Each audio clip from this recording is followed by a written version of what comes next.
Himachal Pradesh police constable exam के लिए ये इंग्लिश की क्लास है और इसमें हम 16 क्वेश्चंस डिस्कस करने वाले हैं। आपको सिंपली ये चेक करना है कि आउट ऑफ 16 क्वेश्चंस आपके कितने सही हो रहे हैं और ऐसे ही क्वेश्चंस आपको इस एग्ज़ाम में देखने को मिलेंगे। बाकी कोई भी डाउट क्वेरी क्वेश्चन हो तो आप हमें व्हाट्सएप कर सकते हैं 9816401767। पहला क्वेश्चन है, do you always go to school dash foot. जब आप पैदल जाते हैं तो बेसिकली उसके लिए हम इंग्लिश में क्या करते हैं, यूज़ ऑन फुट। और कोई व्हीकल हो जिसके थ्रू आप जाते हैं तो बाय बस, बाय ट्रेन। तो ये चीज़ें आपको ध्यान में रखनी है। फुट के साथ हमेशा ऑन आता है पैदल चलने के लिए, और किसी व्हीकल वगैरह में ट्रैवल करते हैं तो बाय। नेक्स्ट है, do you think that flying an airplane is dash experience. दोस्तों, अगर जहाज़ उड़ाने की हम बात करें तो ये काफ़ी एक बहुत ही डराने वाली टास्क है। तो जब हम भयानक के लिए इस्तेमाल करते हैं कोई वर्ड तो वो टेरिफाई होता है, लेकिन आगे क्या है, आगे एक्सपीरियंस है। तो इसके लिए हम टेरिफाई यूज़ नहीं करेंगे, हम इसके लिए एक ऐसा वर्ड यूज़ करेंगे जो आईएनजी यूज़ करता हो, तो टेरिफाइंग होगा। डू यू थिंक दैट, क्या आप ऐसा सोचते हैं, फ्लाइंग एन एरोप्लेन इज़ आ, कि एक हवाई जहाज़ उड़ाना एक भयानक अनुभव है, टेरिफाइंग एक्सपीरियंस। उसके बाद है डोंट डिस्टर्ब द प्रिंसिपल। जो दोस्तों प्रधानाचार्य है उसे तंग मत करिए, he is dash in his chamber. अगर ये फर्स्ट सेंटेंस जो है ये शो कर रहा है कि ये टास्क अभी हो रही है, ठीक है, डोंट डिस्टर्ब द प्रिंसिपल, उसको डिस्टर्ब नहीं करना है, तो हम यहाँ पे प्रेजेंट कंटिन्यूअस टेंस जो है उसको यूज़ करेंगे। He is sleeping in his chamber, अपने कक्ष में वो सो रहे हैं, तो इज़ आएगा यहाँ पे, इज़ स्लीपिंग। और इज़ स्लीपिंग जो है यही प्रेजेंट कंटिन्यूअस में यूज़ होता है। कोई भी वर्ब है उसके साथ आईएनजी यूज़ होती है और उसके आगे इज़ एमआर वगैरह होता है। Eagle has been flying in the sky dash beak. तो ये बेसिकली टेंस जो है ये प्रेजेंट परफेक्ट कंटिन्यूअस है। तो बेसिकली जब प्रेजेंट परफेक्ट कंटिन्यूअस आता है तो has been, have been use होता है। हैज़ बीन क्यों यूज़ हुआ है, क्योंकि ईगल एक सिंगुलर है।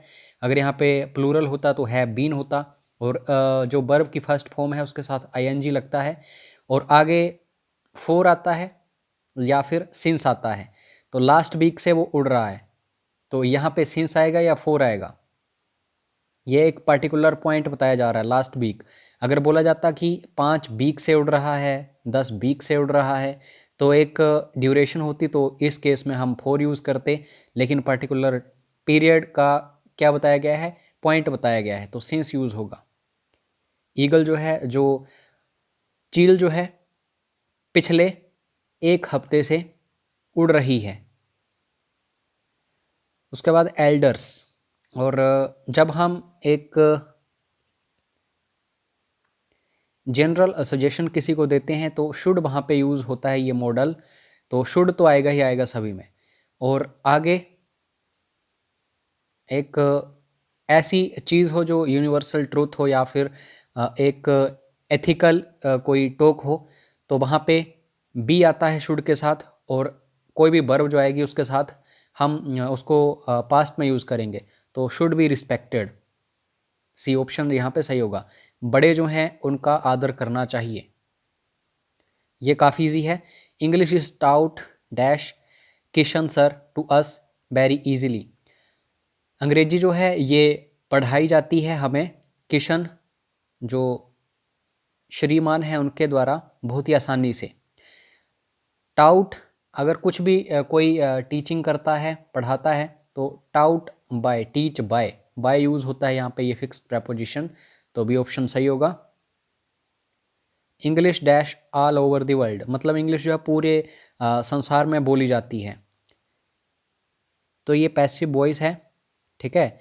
पैसिव वॉइस जब भी आती है तो टेंस सेम रहता है, तो ये प्रेजेंट इंडेफिनिट टेंस है, लेकिन इसमें इज एम आर वगैरह यूज़ हो जाता है। तो इंग्लिश इज़ तो आएगा ही आएगा, इसको तो सीधा निगलेक्ट कर दो, ए ऑप्शन जो है।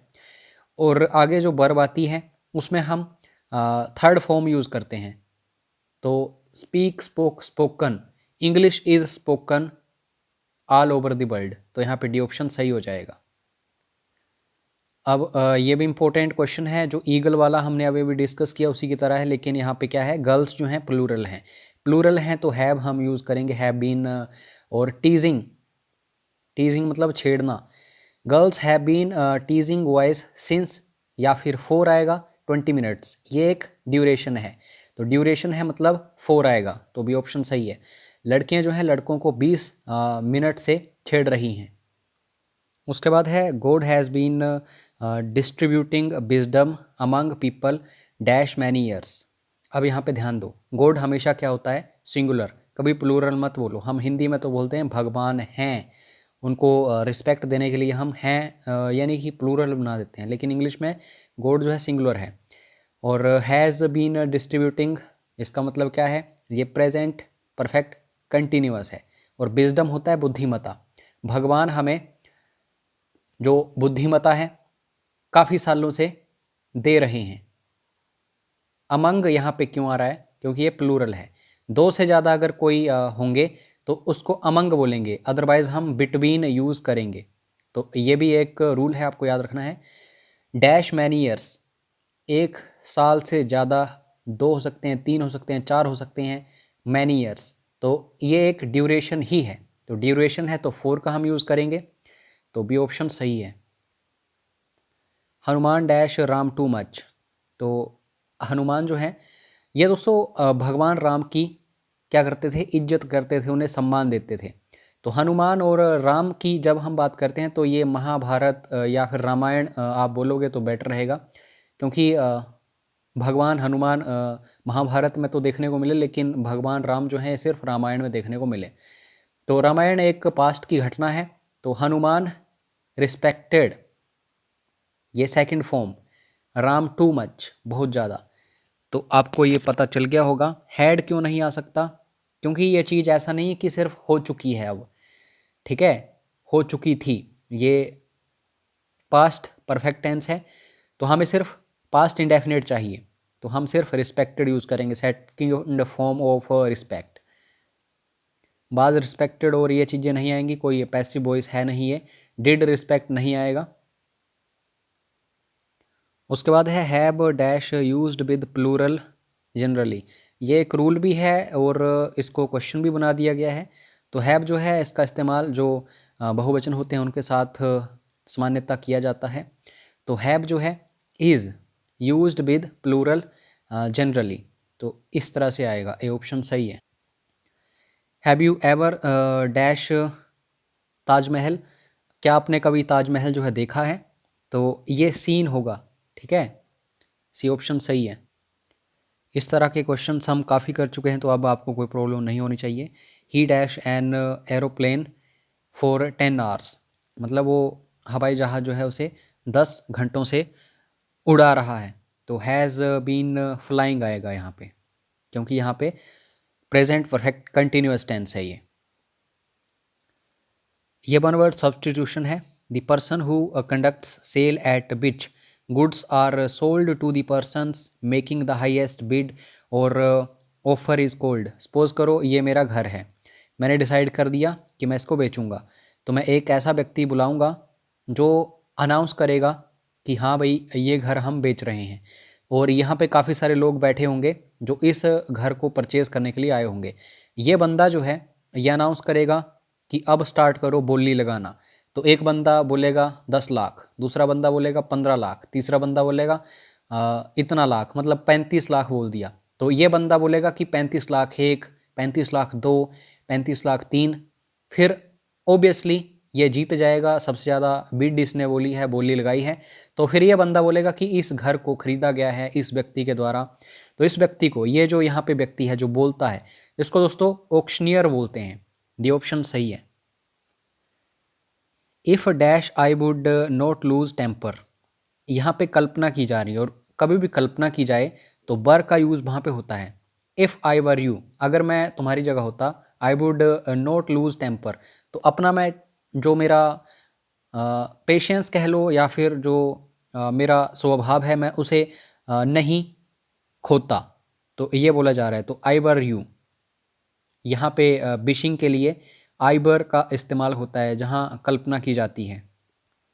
उसके बाद नेक्स्ट क्वेश्चन है, इमाम हुसैन डाइड डैश आ नोबल कोज। ये आपको कमेंट बॉक्स में बताना है इसका सही आंसर, क्योंकि लास्ट क्वेश्चन है आज के इस वीडियो का। और बाकी कोई डाउट, कोई क्वेरी, कोई क्वेश्चन हो, कोर्सेज वगैरह परचेज करने हो तो व्हाट्सएप जरूर करिए 9816401767। Thank you. जय हिंद, जय हिमाचल।